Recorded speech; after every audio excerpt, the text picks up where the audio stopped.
Today, our focus is on modern operating system security. You know, when we think about computer security these days, we kind of picture these impenetrable systems, right? And honestly, they are incredibly robust. Whether you're running Windows 11, macOS, Linux, or iOS, you're not just using a simple operating system anymore. You are literally operating inside a highly defended digital fortress. I mean, we're talking systems packed with hardware encryption, biometric authentication, secure boot, application sandboxing. They are absolute technological marvels.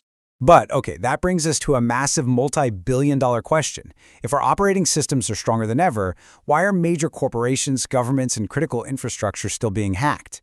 Well, the answer is as fascinating as it is alarming. The battlefield, it's completely shifted. Traditional computer viruses are basically a thing of the past. Hackers aren't just looking for an unlocked door or an open window anymore. The walls are just too thick for that. Instead, they've realized they have to go straight for the foundation of the building itself. So, here is our roadmap for today. 1. The modern digital fortress. 2. The failure of trust. 3. Hardware and architecture flaws. 4. The supply chain threat. 5. How operating systems defend. And 6. The zero trust future. All right, Section 1, the modern digital fortress.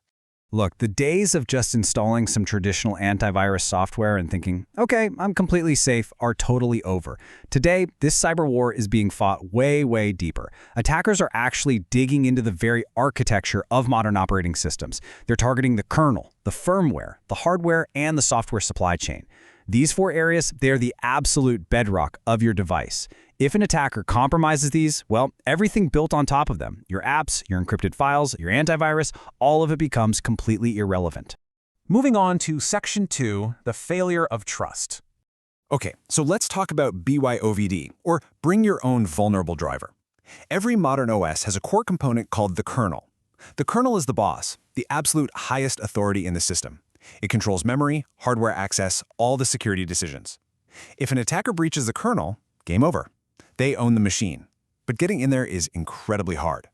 So what do attackers do? They use BYOVD. Instead of trying to write new, super sophisticated malware, they literally just find an old, legitimate driver from a trusted company that legally signs its code. The catch is, that old driver has a known security flaw. It's kind of like finding an old fired security guard whose badge amazingly still works. They install this trusted driver, use its flaw to bypass protections, and slip right into kernel space. And once they're inside, they don't even fight the security system. They become part of it. They can disable your security software and completely hide their tracks. And honestly, the compromise goes even deeper than that, right down into the firmware. See, modern computers actually start running code before the operating system even loads. If attackers install what's called a bootkit right there at the start, the results are genuinely terrifying. Just think about this progression for a second. They infect the firmware, you completely erase your hard drive, you entirely reinstall the operating system, and yet the malware survives. It's wild, but it proves an absolutely crucial point for us to take away today. Your system is only as secure as the lowest level of trust it depends on. Which brings us to Section 3, hardware and architecture flaws. So we actually have a massive historical problem in computer science. Lots of operating systems still depend on decades-old programming languages like C and C++. I mean, languages created back when disco was popular.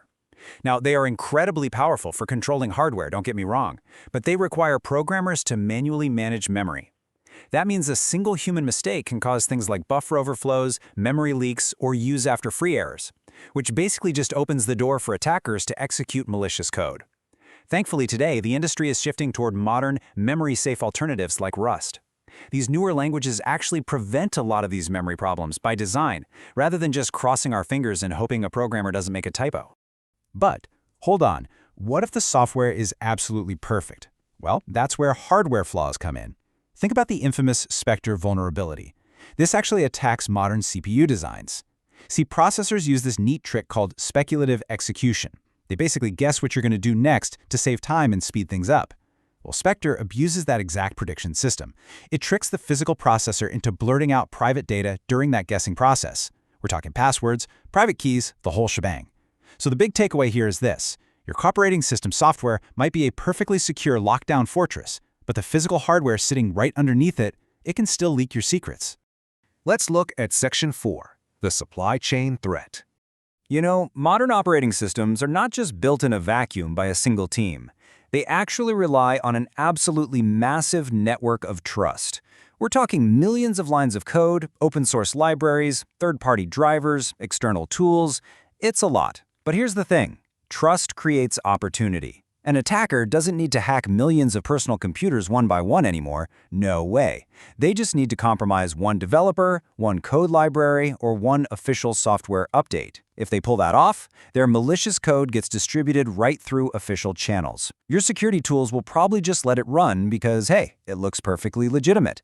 The enemy literally walks right through the front door carrying a trusted ID. This right here is exactly why supply chain attacks are now one of the absolute biggest threats in cybersecurity today. So what do we do about it? Section 5. How operating systems defend.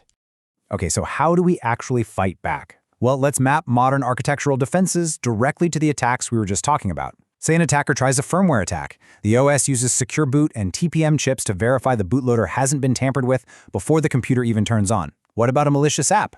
Process isolation and sandboxing make sure it's trapped in its own little bubble, totally unable to touch your private files or other apps. Honestly, this is exactly why modern smartphones are so secure. Unverified code, that's stopped in its tracks by hardware-backed authentication and code signing.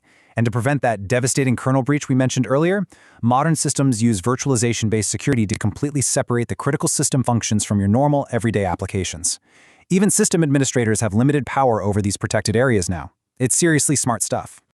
On top of that, operating systems use incredibly clever, hardware-assisted memory protections. For example, we've got ASLR, or Address Space Layout Randomization. Imagine an attacker has a highly detailed map of exactly where all the important files in a fortress are kept. Well, ASLR takes that map and completely scrambles the locations every single time the system boots up. The attacker literally just can't find what they need to exploit. Then, pair that with DEEP, Data Execution Prevention. This strictly blocks attackers from running executable code in areas of memory that are only supposed to store data. Put them together, and it's an absolutely ingenious combination. And hey, how does the system know it's really you sitting there? Security today isn't just about typing in a password anymore. It's all about hardware-backed authentication. You know, when you use facial recognition or a fingerprint scanner, people often kind of assume that Apple or Microsoft has their face stored on some server out there. But they don't. That biometric data actually never leaves your phone or computer. Technologies like secure hardware chips store your cryptographic keys directly and safely on your physical device. Your device just proves to the network that you are who you say you are, without ever actually handing over your secret data. Finally, Section 6. The Zero Trust Future. Never trust, always verify. This phrase right here is the absolute core tenet of what we call a zero trust architecture. See, back in the day, if a program or a user made it inside the system, they were trusted by default. Not anymore. Now, every single action, even if it's coming from inside the fortress, has to continuously prove that it's actually allowed to happen. The overarching goal of modern operating system security has completely fundamentally shifted. We actually want to design systems where attacks become mathematically impossible, not just detected after the damage is done. So, we're moving away from just building higher walls and crossing our fingers with antivirus software. Instead, we're rewriting critical components in safer programming languages, we're improving the actual hardware chips, and we're building smarter, self-defending foundations. Because in the modern digital world, the strongest defense isn't just protecting the system, it's designing the system so that it can protect itself. But as we've seen throughout this explainer, hackers are always finding new ways to dig under the foundation. So I want to leave you with this question to ponder. In a world where attackers are constantly evolving, will we ever see a truly 100% impenetrable digital fortress? Keep in mind, there is an invisible cyber war happening right now, literally inside the device you're watching this on. Thanks